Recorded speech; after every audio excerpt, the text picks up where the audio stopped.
काल आपला काय विषय झाला? आपल्याला ते जर पाहिजे असेल तर आपण त्याच्याशी संबंध जोडला पाहिजे. हा संबंध कसा असतो? देहाचा तर असतोच, पण देहापेक्षा मनाने संबंध जास्त असतो. म्हणजे कसं सांगतो आपल्याला की रोमिओ आणि ज्युलियट नाटक आहे ना, त्या नाटकामध्ये असं वर्णन केलेलं आहे की रोमिओ हा पुरुष आणि ज्युलियट ही स्त्री, या दोन घराण्यामध्ये अतिशय वैर असेल. तेव्हा त्यांच्या ठिकाणी लग्न जमणं अशक्यच होतं, पण त्यांची भेट झाली आणि एकमेकांचं प्रेम जमलं. गंमत काय व्हायची की त्या घराण्याचं वैर असल्यामुळे एकमेकांना मोकळेपणाने भेटणं शक्यच नव्हतं. तेव्हा हा संबंध देहाचा राहिलाच नाही, मनाचा संबंध राहिला. त्याच्यामध्ये एक असा प्रवेश आहे, सीन आहे की ही ज्युलियट त्याची वाट पाहत असते. रात्री बागेमध्ये, बंगल्याच्या बागेमध्ये मी येतो आणि तू माझ्या बरोबर चल, असा तो प्रवेश आहे. तेव्हा ती सारखी फेऱ्या घालीत असते अस्वस्थ होऊन आणि रोमिओ रोमिओ असं म्हणत असते आणि तो येतो खाली. माझ्या म्हणण्याचा हेतू काय, शेक्सपियरने असं ध्वनित केलेलं आहे की वास्तविक इतकं प्रेम असल्यानंतर दोघांच्या देहाचा संबंध येणं स्वाभाविकच होतं, पण हा संबंध नसून सुद्धा त्यांच्या मनाचा तो संबंध होता. म्हणून जर व्यवहारात सुद्धा हा मनाचा संबंध आहे, तर परमार्थात भगवंताशी संबंध किंवा सद्गुरूशी संबंध हा देहाचा नसून मनाचाच असला पाहिजे. अगदी उघडच आहे.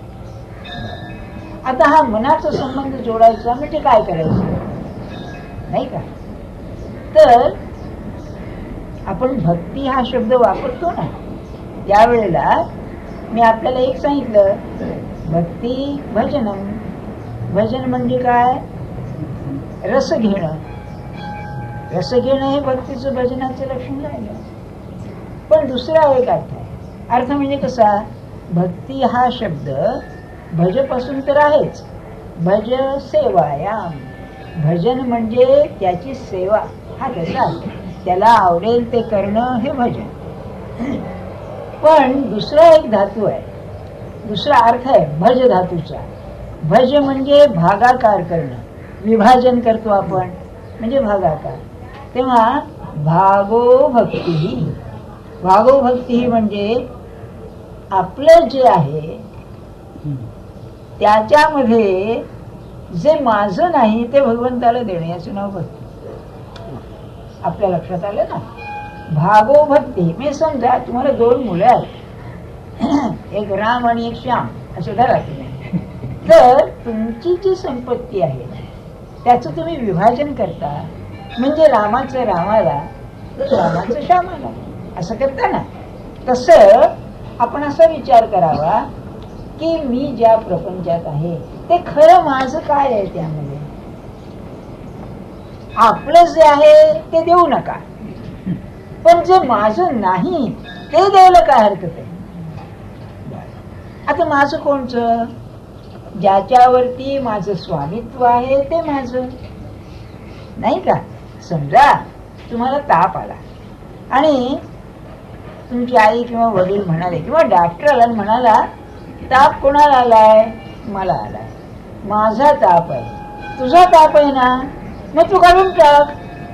माझं म्हणजे माझं ज्याच्यावरती स्वामित्व आहे ते माझं. तो म्हणजे डॉक्टर तुम्ही काय म्हणता, मी कसं ताप काढून टाकू? आणि आपली अवस्था अशीच झालेली आहे बरं का. सत्पुरुष म्हणतात, अहो मी पण सोडा. अरे सोडा कसा? तो तापासारखा अंगात शिरलाय, औषध घेतल्याशिवाय तू जायचंच नाही. तेव्हा सांगण्याचं हेतू काय आपल्याला, माझं काय आहे? माझं ही षष्ठी विभक्ती आहे, तेव्हा मी असल्याशिवाय माझं होणार नाही. माझ्या पायाचा असेल माझेपणाचा तर मीपणात आहे. हा मी कुठे आहे? अगदी असं साधं बघा, माझ्या घरातल्या ज्या वस्तू आहेत तो मी आहे का? नाहीच, उघडच आहे. म्हणजे माझं घर म्हणत असताना मी काही घर म्हणत नाही.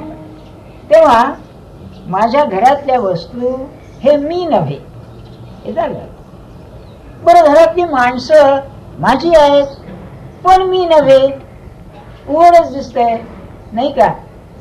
म्हणजे अगदी नवरा बायको प्रेमाचे जरी असले तरी बायको पोटभर जेवी तर नवऱ्याचं पोट भरत नाही. म्हणजे मी जो आहे तो पुन्हा निराळाच आहे. म्हणजे ते माझं नाही. घरातली माणसं माझी नाही, घरातल्या वस्तू माझ्या नाही. ऑफिसाचं माझं ऑफिस म्हणतो, रिटायर झाल्यावर विचारतोय कुणी, हकलून देतात, ते माझं नाही. अहो नाही, ते याच्यात सुद्धा हे माझं टेबल आहे म्हणतो ऑफिसमध्ये, बघा तुम्ही, नाही का? अरे ते बँकेसारखं आहे, आज इथे बसला उद्या तिथे बसला उद्या तिथे बसला, फिरवतात ना बँकेमध्ये. म्हणजे याचं माझं काहीच नाहीये, नाही का? मग माझं काय आहे? ज्यात मी राहतो ते माझं नाही, घरात मी राहतो ते माझं नाही. देह माझा म्हणून तर देहात मी आहे, देह माझा नाही. का हो? मी देह ठेवतो, त्याने देह ठेवला. म्हणजे जसं मी घरात राहतो आणि घरातून बाहेर पडावा तसा मी देहातून बाहेर पडतो. म्हणजे देह माझा आहे, मी देह नव्हे. बर, देह खरा माझा आहे का? देहावरती माझं स्वामित्व आहे का? दिसतच आहे म्हातारपणी काय होत आहे ते, नाही का? बर, आता आणखी पुढे चला आपण. या देहात काय आहे? अंतःकरण. अंतःकरण शब्दाला विशिष्ट अर्थ आहे. करण म्हणजे इंद्रिय, बहिःकरण अंतःकरण. म्हणजे हे हात पाय डोळे वगैरे हे बाहेरची इंद्रिय आहेत, आणि आतलं इंद्रिय म्हणून जे आहेत त्याला त्यांनी अंतःकरण म्हणतात. ते आपल्याकडे मन बुद्धी चित्त अहंकार असे चार त्याचे अंग आहेत. भाग नव्हे, अंग. म्हणजे एक आपण जो संकल्प विकल्प करतो त्याला त्यांनी मन म्हटलं. चित्त म्हणजे जडतं एका ठिकाणी, गोळा होतं, त्याला चित्त म्हटलं. अहंकार तर आपल्याला माहितीच आहे, आणि बुद्धी विचार करतो. यापैकी माझं किती आहे? माझं कोणचं? ज्याच्यावर माझं स्वामित्व आहे ते माझं, नाही का? सत्ता चालली पाहिजे ना. मग माझ्या मनावरती माझा ताबा आहे का? नाही. हे सांगायलाच नको आहे, आपल्या सगळ्यांना माहिती. देहावर नाही, मनावर नाही. माझ्या चित्तावरती आहे का? चित्त म्हणजे त्यांच्या भाषेत सांगतो, आपण जे सगळं गोळा केलेलं आहे अनुभवाने, ते जे संस्कार समुच्चय त्याला चित्त म्हणतात. आणि म्हणूनच योगा हा चित्तवृत्ती निरोध हा, मनोवृत्ती निरोध हा नाही सांगितलं. कारण हे सगळं जे खाली दबलेलं आहे ते जे वर येतं त्याचा निरोध करा असं योग सांगतो. तेव्हा चित्त माझ्या आत काय आहे, किती साठवलेलं आहे. स्वप्नामध्ये बघा आपल्याला काय स्वप्न पडतं, त्याच्यावरून कल्पना येईल थोडीशी खरं काय आहे. आणखी एक गंमत सांगतो आपल्याला. खालच्या मनात काय आहे याचा अंदाज घेण्याकरता माणसाला मोहिनी घालतात, हिप्नोटाईज, बरं का? तर माणसाला ती मोहिनी घातली की जागेपणचं मन शांत होतं एकदम झोपेसारखं, आणि मग खालचं मन वर येतं आणि मोठे मोठे लोक शिळागाळी करतात खालच्या मनात. म्हणजे मी तुम्हाला आवडत नाही किंवा तुम्ही मला आवडत नाही, आणि भेटल्यानंतर कसं काय, वा बरं झालं भेटलात तुम्ही. पण जर आपल्या आतमध्ये पाहिलं तर काय असतं, त्याच्या बरोबर उलट असतं, नाही का? तेव्हा हे मला माझं म्हणतो मी, माझ्या मनात येऊ नये हे माझ्या हातात आहे का? नाही. बरं, अहंकार, माझा अहंकार लंगडा आहे हे मला माहितीच आहे, पण नको बुवा बाजूला कर, येतं का? अहो पुष्कळ वेळेला असं होतं, जे मी केलं नाही त्याचं की नाही क्रेडिट मी घेतो. मी त्याला सांगितलं, मी असं केलं, मी तसं केलं. किंबहुना आपल्या जीवनातला जर मी काढला तर शून्य उरेल, काही उरायचं नाही असा तो. बुद्धी विचार विचार विचार, तुम्ही सगळे लोक तक्रार करता जपाला बसले की विचार फार येतात. म्हणजे विचार तरी माझ्या हातात आहेत का? नाही. मग माझ्या हातात माझं काय आहे? नाही का? जे माझं नाही ते त्याला द्यायचं आहे ना. कशाला ही अडचण घरामध्ये? म्हणजे मी जर भगवंताला द्यायचं ठरवलं तर मी शून्य उरेन, सगळं मला द्यावं लागेल. काहीच नाही माझ्याजवळ. माझं असं म्हणजे असं होतंय, इस हात से ले और इस हात से दे. म्हणजे इकडून घ्यायचं तिकडे द्यायचं. माझं काय आहे त्यामध्ये? हे जाऊ द्या. तुम्हाला वाटेल कुठे वेदांतात शिरताय सकाळच्या प्रहरी, जाऊ द्या. मी असं म्हणतोय, देणं जाऊ द्या, घेणं तर शक्य आहे की नाही? आपल्याला सवयच घ्यायची. जगात सवय आपल्याला काय आहे? दुसऱ्याचं रुबाडायची सवय आहे, घ्यायची सवय आहे ना. तर मी असं म्हणतो, त्याचं काय घेऊ नये? अरे तो सर्वव्यापी आहे ना. मग सगळेच तुला लुटतायत, मी का लुटू नये? आणि पहिला जो मार्ग आहे तो ज्ञान मार्ग आहे. हा लुटण्याचा मार्ग आहे, हा भक्ती मार्ग. बर, मग काय लुटावं, काय घ्यावं? जे कधी संपणार नाही ते घ्यावं. किती लोकांनी घेतलं तरी संपणार नाही असं जे आहे ते घ्यावं. तो तसाच आहे, तो अनंत आहे ना. मग त्याच्याजवळ काय आहे? पहिली जो गोष्ट असेल तो कधी नाही असं होत नाही. कुठेही जा, केव्हाही जा, तो आहेच.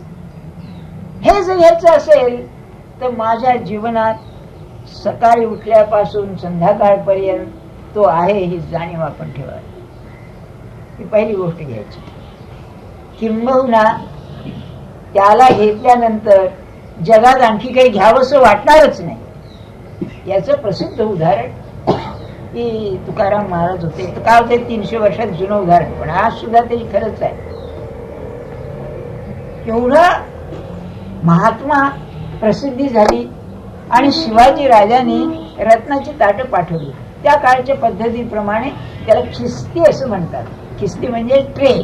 काय नाही, ट्रे मध्ये पैसे, मोहरा, दागिने आणि कपडे, भर जरीचे कपडे. त्याने पेशवायची वस्त्र दिली. म्हणजे काय, ते कपडे देतात, युनिफॉर्म हो, दुसरं काही नाही. ते पाठवलं आणि हे गेले होते भंडारा डोंगरावर. घरी आले, ते बायकोनी दागिने आवीत घातले होते अंगावर. बरं का, ते म्हणले अरे कोण आली आहे घरात ही नवीन? बरं काय, कुठलं का आलं चांड आहे? ते म्हणले शिवाजीने पाठवलंय. ती काय म्हणाली की आपण न मागताना आलेलं आहे, मग का घेऊ नये? नाही का, तिचं म्हणणं किती बरोबर होतं. बाई व्यवहारी जास्त आहे. तुकाराम बुवा आपले तुकाराम बुवा असते. ती म्हणाली की तुम्ही मागितला असतो, पाठवलाय, ठीक आहे. अरे पण हे काय म्हणाले की त्याचं जे खरं नाहीये ते घे. हे काय घेतीयस? हे अशाश्वत आहे. तो कसा आहे, तो कधी नाहीसा न होणार आहे. असा जो तो आहे ते त्याचं घे. आणि काय, त्या काळी गोमांस म्हणजे अगदी निषिद्ध ना. अलीकडे जाऊ द्या हो, इंग्रजांशी संबंध आल्यावर ते सोडून द्या. तेव्हा तुका म्हणे धन आम्हा गोमांस समान, असं म्हणून ते दागिने उतरवले आणि पाठवून दिले. बरं का, आता गंमत बघा. जे कधीही नाहीसं होणार नाही त्याला काळाचा संबंध नाही. ते अक्षर असलं पाहिजे. अक्षर म्हणजे झिजणे. जे काळाधीन आहे ते झिजत, हे अक्षर आहे, अक्षय आहे. आणि जर अक्षय आणि अक्षर असेल तर ते अपार असलं पाहिजे, अपार अनंत असलं पाहिजे, होय ना. म्हणजे कधीही ते संपणारच नसलं पाहिजे, पूर्णच आहे अगदी. असं जर असेल तर ते परमात्मा स्वरूप आहे, बाकीचं नाही. आता त्याला घ्यायचं म्हणजे काय करायचं, असा प्रश्न आला ना. देहाने ते घेता येणार नाही, त्याला नाही येते सोडून व्हायचं. जर तो अनंत आहे, कधी न संपणार आहे, तर एकदा तो आल्यानंतर काही मागायचं उरणारच नाही. म्हणून त्याला घ्यायचं म्हणजे आपलं मागणं बंद करणं, हे त्याला घेणं. मिळालं बस, आता काय देऊन देणार आहेस? मिळालं, सर्वस्व मिळालं. म्हणजे भगवंताला घेणं म्हणजे त्याच्याहून मला दुसरं काही नको असं वाटलं पाहिजे, हे त्याला घेणं. तू आहेस ना.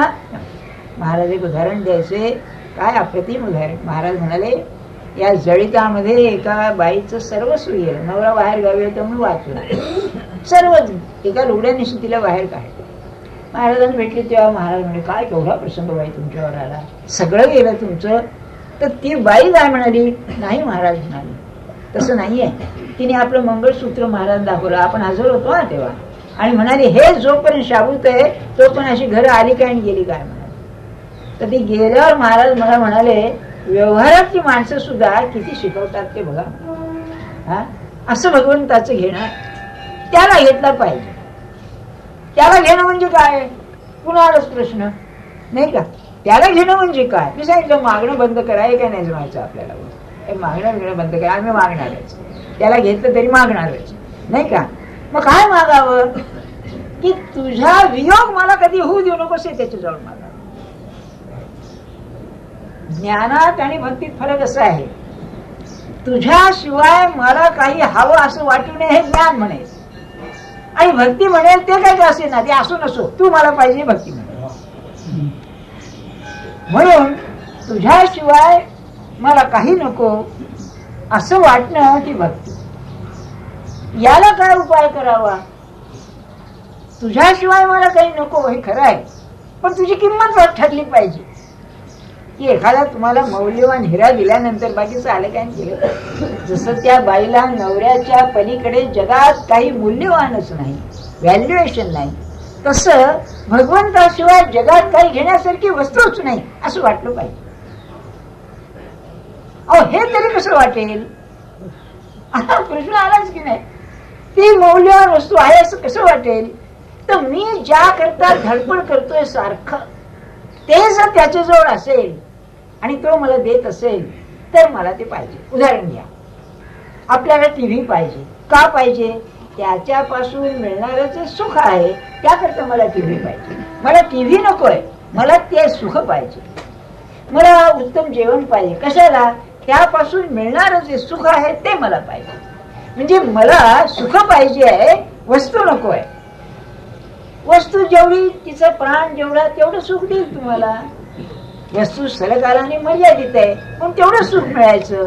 मग मला जर कधीही न हटणारं सुख पाहिजे असेल तर ते ज्याच्या जवळ आहे त्याला मी धरला तर ते मिळेल. असं असेल तर परमात्मा तो आनंद स्वरूप आहे, त्याला घट नाही, त्याला क्षय नाही. तेव्हा त्याला धरला की मला पाहिजे तो आनंद मला मिळेल, म्हणून त्याला धरावा. तो कसा मिळेल, तो धरावा. तर आहे त्या परिस्थितीत समाधान ठेवील तरच त्याला पुढची पायरी आहे. कारण मला ते शिकायला पाहिजे आहे ना. तर आज मला समाधान शक्य आहे का असा विचार करा. आपण समाधान मानतो का, मानतो. आपण काय कसं समाधान मानतो, की मला आता काही मिळवायचं राहिलं नाही हे जरी नाही वाटलं तरी हो यात काय अर्थ नाही. असं वाटलं ना पुढे झाला, यात काय अर्थ नाही असं जर वाटलं तर मला समाधान होतं. ते का होतं, त्या वस्तूची किंमत मला कळते किंवा ही तात्पुरती आहे, पुढे आता.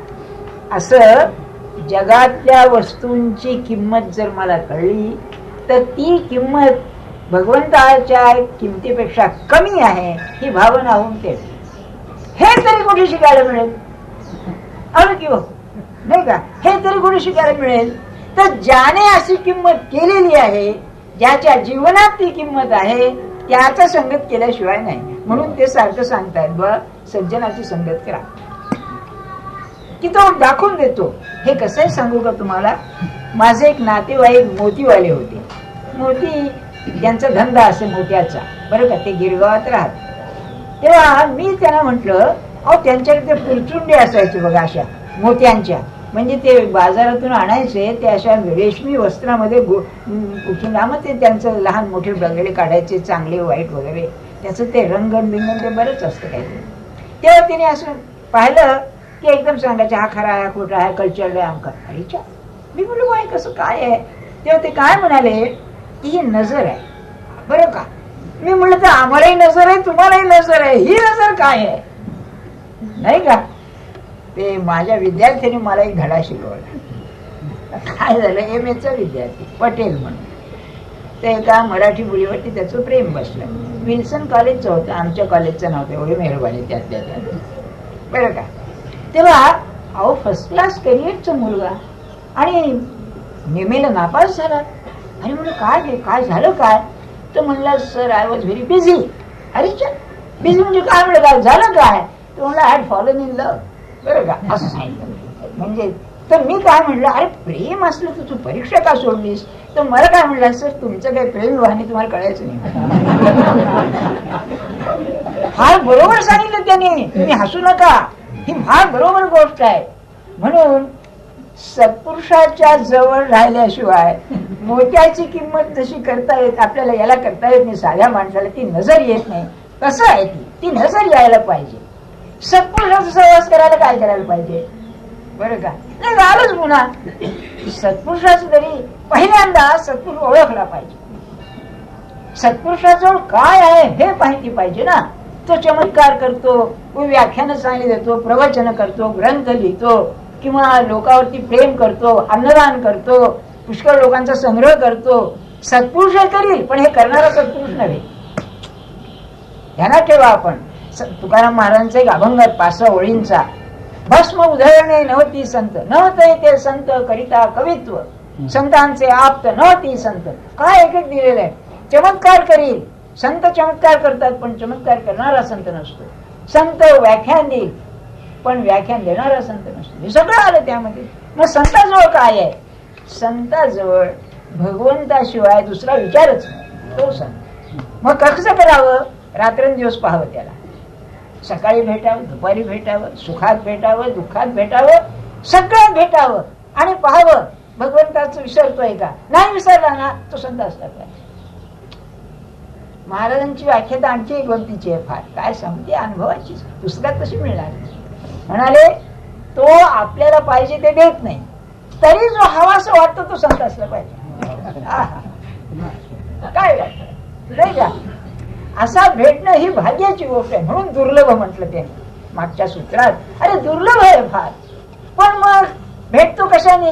त्याचीच कृपा होते. कृपा होते म्हणजे काय? तुम्हाला सांगून ठेवतो. तुमच्यावरती कृपा झालेली आहे, तुम्ही लक्षात ठेवा. मुंबई सारख्या शहरात, एवढ्या आवाढव्या विषयानं भरलेल्या शहरात तुम्ही धडपडत इथे येता.